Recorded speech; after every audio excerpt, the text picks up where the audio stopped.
আসসালামু আলাইকুম, সবাই কেমন আছেন? আলহামদুলিল্লাহ আমরা ভালো আছি। এই তো ইদানিং একটু ব্যস্ত আছি। ভিডিও করা হয় না। তাড়াহুড়া করে রান্না করে চলে আসি, কাজকাম করে চলে আসি। একটু ব্যস্ততার মাঝেই আছি। তো এই যে টুকটাক একটু শেয়ার করলাম। গুঁড়া মাছ রান্না করেছিলাম। মাছটা একটু আগে ভেজে নিছি।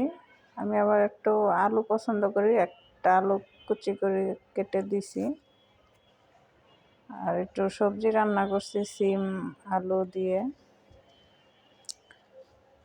তো খুব মজা হয়েছিল সবজিটা, আর গুঁড়া মাছটাও খেতে অনেক মজা হয়েছিল। আপনাদের কার কেমন লাগলো ভিডিওটা জানাবেন, লাইক কমেন্ট শেয়ার করে দিবেন।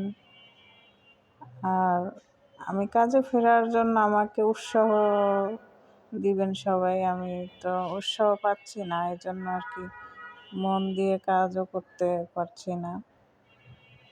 ভিডিও ছাড়ি দেখি, ভিডিওতে ভিউ হয় না, কিছু হয় না, এই জন্য